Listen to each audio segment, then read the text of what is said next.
observing the current numbers of deaths and cases in the nation right now? We keep on hearing there is a decline and there's a downward trajectory, but how are you looking at it, and are you worried that in the coming months that trajectory may change? Yeah, I mean, I think your point is well taken. Without question, the numbers objectively have been decreasing, certainly within the nation. Around the world, with different variants, that may not be the exact same story, but certainly within our local region and within the US at large, we have seen decrease, largely due to vaccination. We receive our guidance from the CDC as everyone else does, and as long as they feel comfortable with the trajectory, so are we. I think vigilance is also important, though, and as long as we abide by the guidelines that are being provided, right. We hope that we'll maintain these lowering numbers for the foreseeable future. Right, and I hope that comes true. Another question regarding vaccines, Doctor. How are you looking at the distribution and the administration of vaccines so far? There is a huge anti-vaxxer community. How dangerous could that be for us? I mean, look, anti-vaxxers and anti-vaccine sentiment is not new. I think at this point it serves likely most grave at this point, because I think that looking at the only way for us to sort of combat this pandemic is through the use of vaccines. And I think education is key, and dispelling of misinformation and myths are part of the medical community, part of the media. It's our job to tell people the truth. And I think that those sorts of fears need to be addressed in a scientific and objective way. And at least based on the numbers, it looks like vaccination rates seem to be appropriate. They could always be better. And I think in our community, they seem to be reasonable. But, we have things to work on. And I'm hoping that we can address the fears and allay some of the fears of patients regarding the vaccine, so that we can get to the numbers that we need to achieve. Yes, so important to get to those numbers for us to get some sense of normalcy in this country. Let's now talk about post-COVID syndrome, Doctor. Dr. Jamal, you are a cardiac electrophysiologist at the Hackensack Meridian Health. You're also an assistant professor. You work a lot with what happens after COVID-19. So my first question to you is, what exactly is this post-COVID syndrome that we keep on hearing about? What is the impact of COVID-19 on patients that have recovered? What are you seeing in your patients? Yeah, so it's a great question. So, I mean, we're all obviously well aware of the impact of acute COVID. I mean, it really, shook all of us to the core around the world. And, the story isn't over. We're noticing people, usually weeks to months after the acute infection, who have developed symptoms that may be comparable to what they initially had. We call those patients, quote unquote, long haulers. But some are developing new symptoms altogether: palpitations, fatigue, brain fog, other things that are impacting them in a way that is preventing them from re-engaging in life as they once knew it. Now, there are reports that as many as 1/4 of patients who had acute infection are now demonstrating these symptoms that we call PASC, which is known as the post-acute sequelae of COVID-19, PASC. It's sort of a nebulous diagnosis at this point, but we are seeing many patients. Now, in our area, obviously the New York, New Jersey, tri-state area, we were hit very hard with acute COVID infection. And, not surprisingly, we're seeing individuals with this PASC, this post-acute sequelae of COVID-19. There are a myriad of symptoms. As an electrophysiologist, a heart electrical specialist, I have interest in a few of these symptoms, and we've been doing some investigation to figure out what is the how present is this? What is the prevalence of it? And what are the potential etiologies of these symptoms? Are these patients usually healthier before COVID-19, or are these at high risk patients who have had this acute COVID-19? Yeah, I mean, look, a lot needs to be investigated. I'll tell you, in terms of our study, Right. we have a prospective trial that we're running here through Hackensack Meridian Health. And what we've noted in a prospective way is that many of these patients who have some of these past symptoms of palpitations with standing or minimal activity, fatigue, and demonstration of what we call a fast heart rate or tachycardia, many of these patients were actually not hospitalized for acute COVID, and they tend to be otherwise healthy patients. Now, that may be because they at some point or actually have a more robust immune response and a more robust immune system. And there may be some autoimmune process that is causing this prolongation of symptoms, but we don't have all the answers yet. Right. In terms of your study, doctor, I'd like to get some more insight into it. What exactly are you doing with the patients? If I'm right, about 40 patients are a part of the study, or maybe more. What are you doing with them, and how are you treating these patients? Yeah, so the primary objective of our study is investigation. We want to describe this population of patients because we know they exist.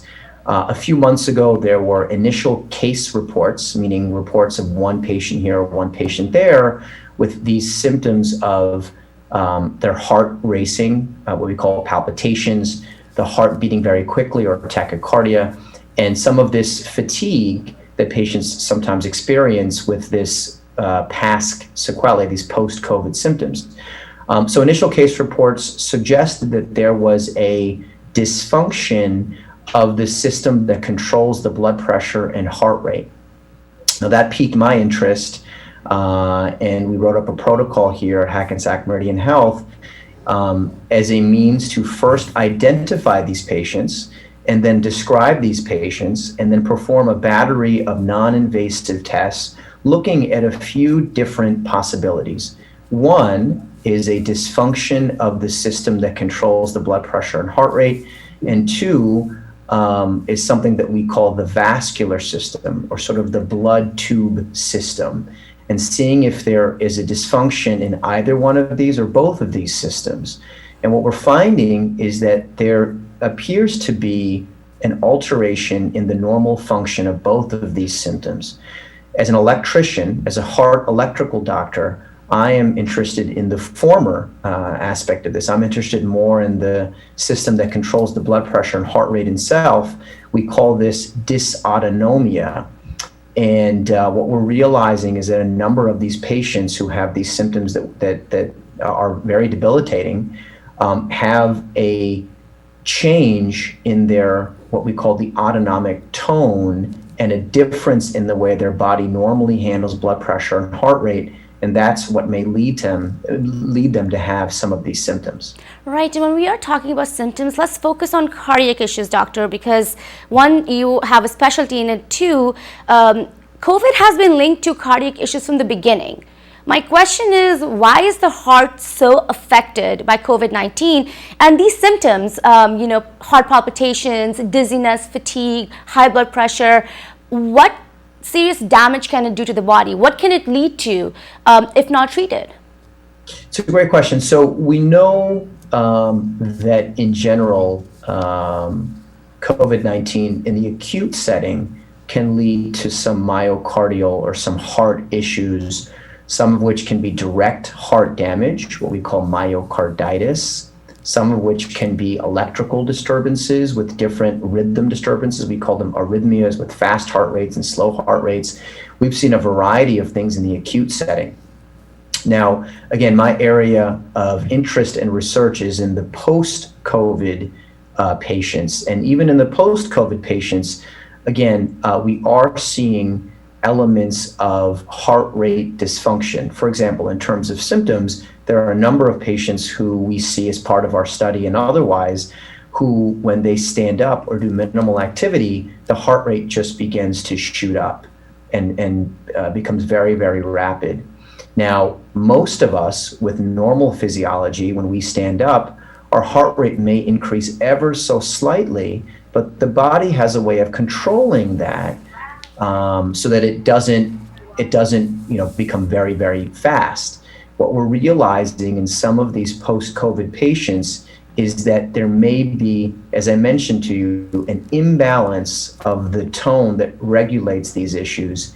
And these patients feel awful because their heart rates go very, very fast with standing or with minimal activity. And that's a syndrome that we call postural orthostatic tachycardia syndrome, POTS. That's something that we have seen described in other post-viral illnesses, and we're starting to see it now described post-COVID, which is just another virus. Could these symptoms lead to heart attacks, doctor, or any other big heart problem? I'm trying to figure out what is the most dangerous outcome of these post-COVID symptoms. A lot of this is to be determined, Aditi. We don't know. Again, we started this pandemic a little over, 14, 15 months ago. Right. And the first resolution of symptoms was probably 12 months ago. And some of these patients take a few months to really manifest some of their symptoms. So we're learning about all of this as we go. And that's why the need for quality research is so important.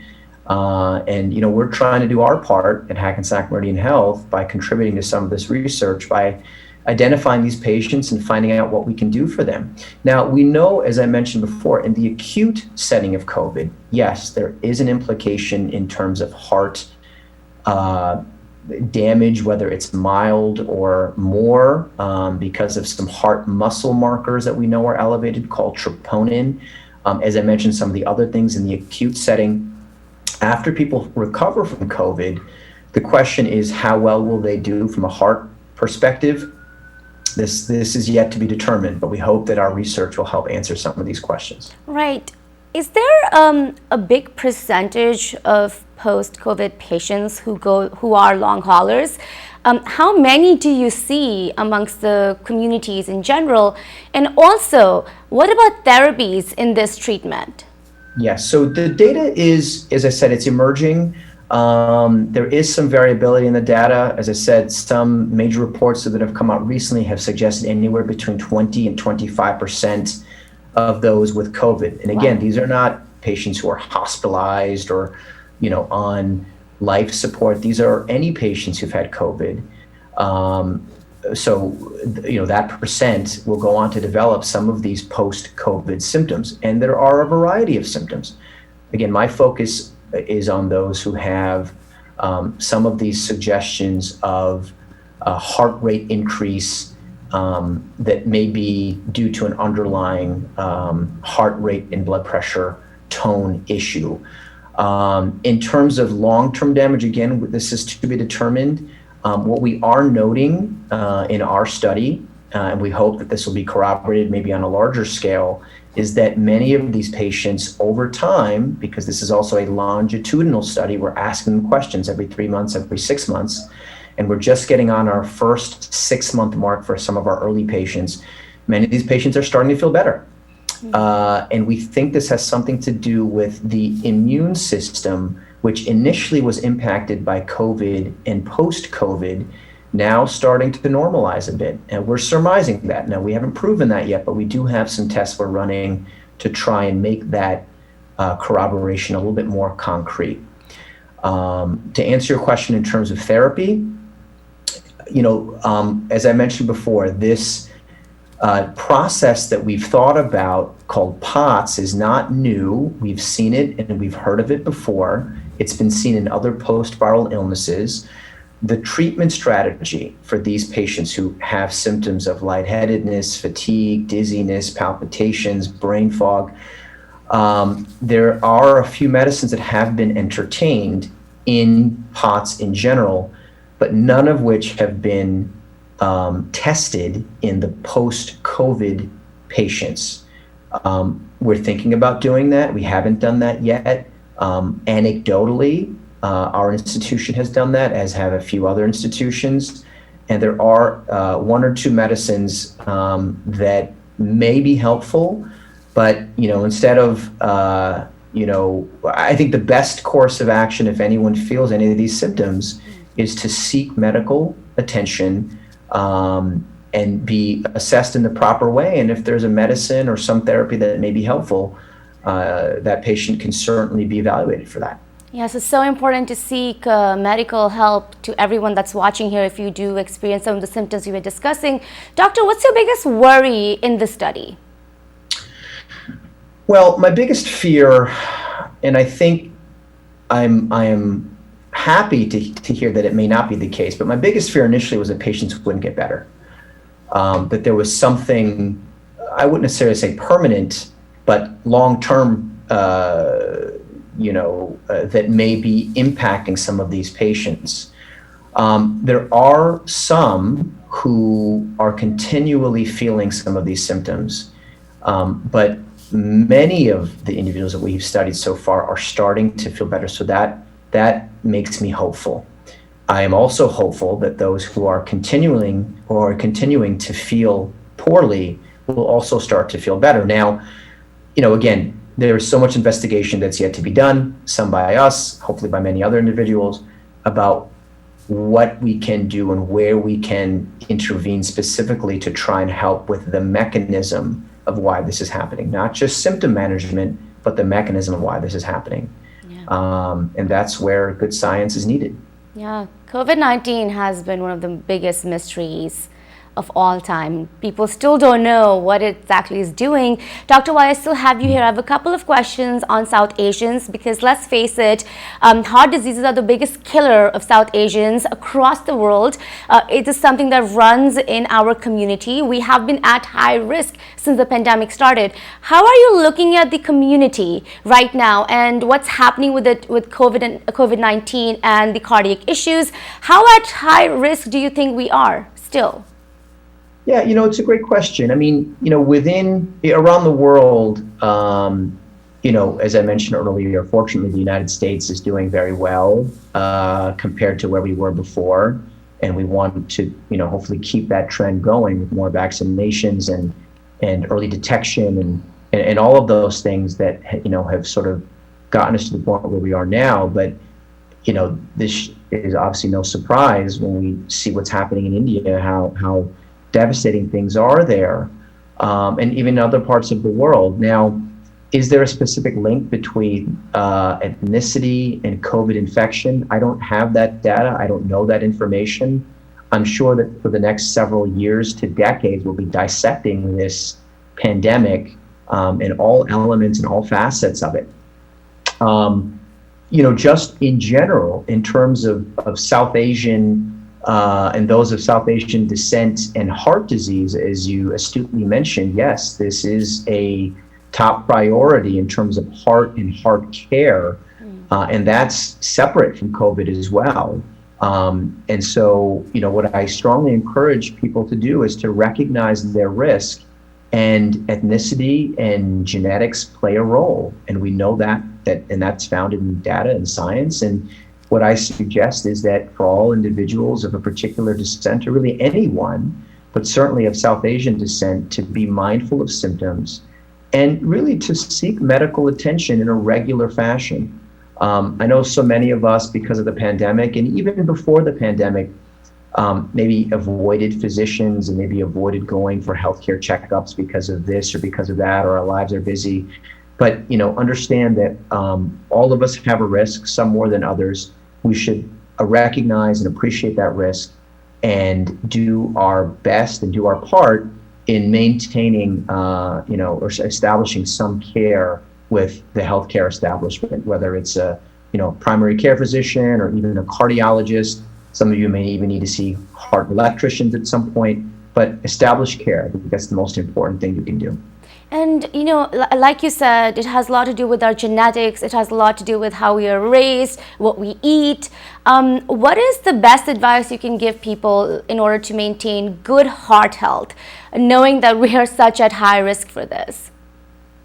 Yeah, I think a lot of this starts at home. It's diet, it's exercise, it's recognition that some of the activities that we engage in food-wise and are probably not the best. And, it's important to understand that. And once you recognize that, then make actionable changes. Things aren't going to happen overnight, But if you look in the mirror and realize that there are things that you are doing that you could improve upon, make those changes. It's nice to have a good support system to help you along the way. And then, as I mentioned earlier, set up those appointments. Don't miss those appointments. Set up that primary care appointment and make sure that you have all those things tested, whether it's diabetes or cholesterol or blood pressure. All of those things can contribute to your heart. All of those things can contribute to heart electrical dysfunction, which is what I deal with. So I think that is the best course of action, is to change what you can change and establish care within the proper healthcare channels to get help when you need it. Yeah, so important again to get help and to really watch out for what our community is prone to. My last question to you is actually, I would love for you to give some advice to these long haulers that we talked about in this interview. What do they need to do? What do they need to watch out for? And what kind of, other things that they can do to make themselves feel better? Yeah, I mean, as I said, based on some of the patient experience that we've had and some of the data that we're extrapolating from this study that we're doing, I would tell you to hang in there. Patients are getting better. Okay, it takes time, and some patients get better at a faster rate than others do. There still are some who are not getting better, but the most of the patients we are seeing over time are getting better. Now, just like Aditi, you and I talked about for general heart care, if you are experiencing some of these symptoms, what I suggest you do is seek attention, seek medical care. And Aditi, I don't know if you have that information about our Hackensack Meridian Health COVID Recovery Center, but you may be able to put that information up and share with the audience. There are established clinics, there are established, medical communities to help you, to sort of guide you through some of these experiences and symptoms that you're feeling now, and quite frankly, to even potentially give you therapeutic options that help you feel better. So you don't have to suffer through this, but certainly let people know how you're feeling. And there are resources, and certainly here at Hackensack Meridian, we have resources here for you too. And I think that hopefully you guys can share that with your audience.